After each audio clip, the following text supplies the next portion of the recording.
Olá, aqui é o Eduardo. Vamos analisar uma questão de direito penal do ano de 2010. A banca UFPESI, o órgão UDESC, aprova para advogado. Então, antes de tratar aí sobre essa questão com a resposta correta e tudo mais, é importante que você leia, primeiramente, tente responder e em seguida veja os comentários e a resposta correta. Agora que você já respondeu a questão, vamos à análise e à resposta correta. Assinale a alternativa correta. Então, o enunciado aí está pedindo uma alternativa que é considerada correta. Letra A. O princípio da humanidade das penas está consagrado na Constituição Federal. Já de cara temos a resposta correta, a letra A, porque o princípio da humanidade de fato está consagrado na Constituição Federal, no artigo 5º, inciso 47. Nesse artigo 5º, inciso 47, prevemos aí a limitação das penas, onde se vê que não haverá penas, por exemplo, de morte, salvo em caso de guerra declarada, de caráter perpétuo, pena de trabalhos forçados, de banimento, cruéis. Então é por isso chamado de princípio da humanidade, que ele vai limitar as penas e está previsto na Constituição. Então a letra A já é a nossa resposta correta. Mas vamos analisar as outras opções para justamente entendermos por que a resposta é a letra A e quais as razões que as outras estão incorretas. Letra B. O princípio da aplicação da lei mais benéfica não é utilizado pelo direito penal. Na verdade, é pelo contrário. É utilizado pelo direito penal o princípio da aplicação da lei mais benéfica. Basicamente, temos aí o artigo 5º, inciso 40 da Constituição, que diz que a lei penal não retroagirá salvo para beneficiar o réu.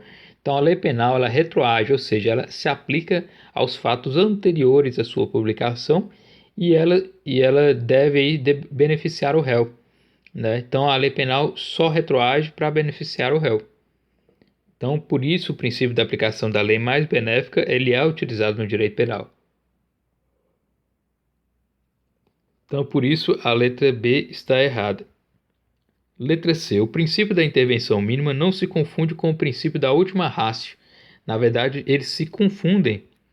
Porque o princípio da intervenção mínima, basicamente, é que o Estado ele não pode intervir em todas as situações com o direito penal.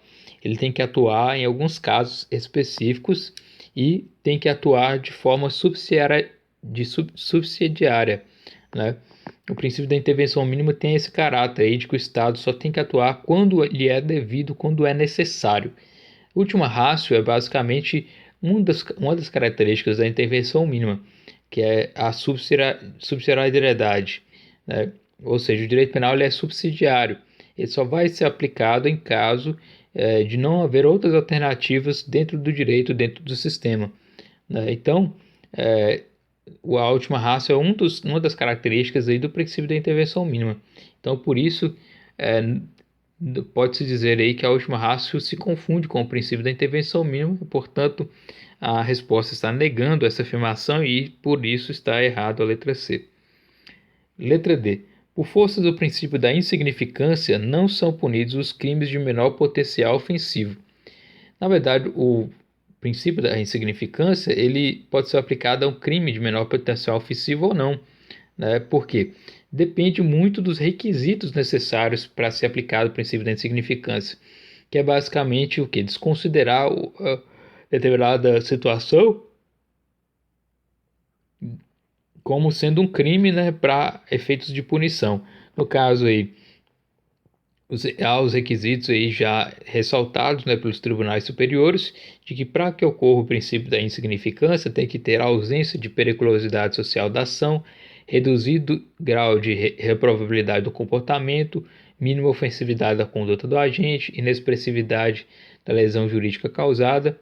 Então, para que ocorra o princípio da insignificância, pouco importa se há uma relação de crime de menor potencial ofensivo ou se é um crime de maior potencial ofensivo. O que importa vai ser os requisitos para que o princípio seja aplicado. Então, por isso, essa letra D está errada, né? Porque não é necessariamente objetivamente relação a crimes de menor potencial ofensivo, mas pode ser crimes de maior potencial ofensivo também. E por último, a letra E. A existência de crimes funcionais ofende o princípio da igualdade.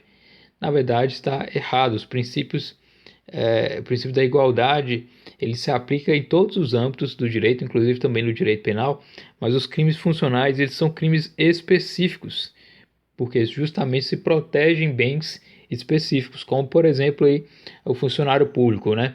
Ele está em uma situação específica, então é um crime que vai se inferir apenas para aqueles funcionários que estão dentro daquela atuação. Não vai ferir o princípio da igualdade, porque justamente a posição que aquela pessoa está em relação àquele cargo não é necessariamente aplicável a todos, portanto, um crime específico, né? De certa forma, a proteção jurídica ela é mais importante aí do que essa observação restrita à igualdade em relação a todos os casos, né? A lei ela tem que ter os tratamentos diferenciados para os crimes diferenciados. Então, o fato de existir um crime funcional não ofende o princípio da igualdade, na verdade, tutela aí os bens que deveriam ser protegidos. Então, a letra E está errada. Então, realmente, a nossa resposta é a letra A. O princípio da humanidade das penas está consagrado na Constituição Federal.